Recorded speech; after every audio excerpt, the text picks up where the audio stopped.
chance d'être avec Frédéric Pubaro. Frédéric, bonjour. Bonjour, comment vas-tu? Très bien, merci de répondre à nos questions. Frédéric est directeur de la division moto de Honda France. Donc Frédéric, l'année dernière, nous avons pu découvrir ce nouveau moteur V3. Voilà, qui était très intéressant, qui nous a mis l'eau à la bouche. Cette fois-ci, il est quand même mis au cœur d'un concept et d'une moto avec un design. Voilà. Donc on peut imaginer ce design n'est pas définitif. Ce design n'est pas définitif. On a effectivement présenté la plateforme l'année dernière, donc dans un châssis. Il ne restait plus qu'à savoir autour de quel type de catégorie de moto on allait le tourner. Donc aujourd'hui, on a une plateforme qu'on a tournée en version roadster. Il n'est pas exclu que ça puisse être tourné sur d'autres catégories moto dans le futur. Pour l'instant, ça reste un prototype et un produit concept, mais qui roule. Mais qui roule, d'accord. Donc la moto est roulante. Donc on s'approche tout doucement d'une commercialisation. Est-ce qu'on a déjà une idée de la possible année de commercialisation de cette nouvelle technologie moteur V3 à compresseur électrique? Alors moi j'ai l'idée, évidemment je ne peux pas pour l'instant t'en dire plus sur le sujet. En revanche, ce sera du court terme, ce ne sera pas du long terme. D'accord, ok. Cette technologie moteur, on sait que c'est un V3 compresseur électrique, mais on ne connaît pas sa cylindrée. Quelle est la cylindrée? C'est plus de 500, c'est moins de 1000, qu'est-ce que c'est? Alors on a très peu d'informations, cependant on sait quelle est la cylindrée de ce moteur. Ce sera un 900 cm3. D'accord. En termes de performance, si tu veux, grâce au compresseur électrique, ça sera à peu près l'équivalent d'un 1200. D'accord. Tu peux imaginer que le poids qu'on n'a pas aujourd'hui, mais le rapport poids-puissance sur un véhicule de ce type-là peut être assez violent. Bon. Et assez joueur. Voilà, c'est prometteur, d'accord. C'est prometteur.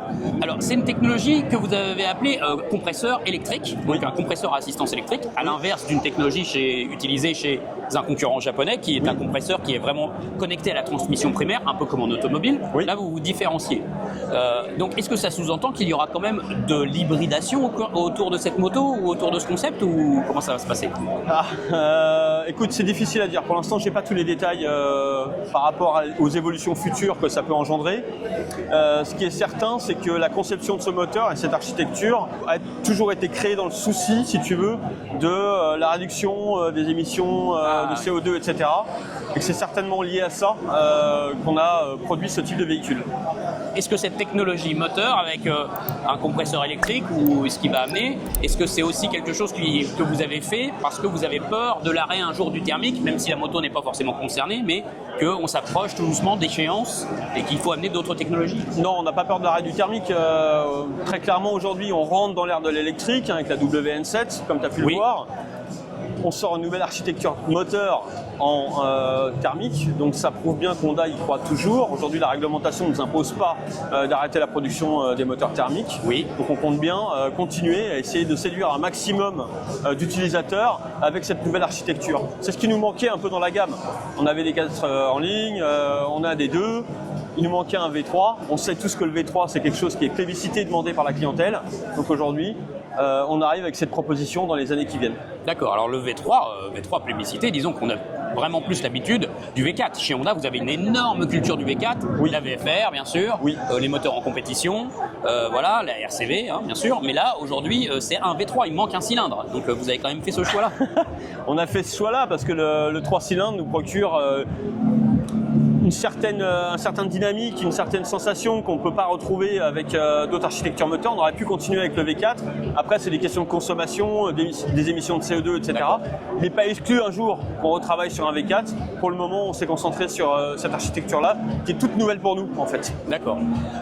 Ce moteur comporte un compresseur. En compétition, aujourd'hui, on utilise différentes architectures moteurs, vous aussi, mais évidemment sans additionnel. Voilà. Donc ça veut dire que ce moteur n'aura pas de vocation à participer à de la compétition.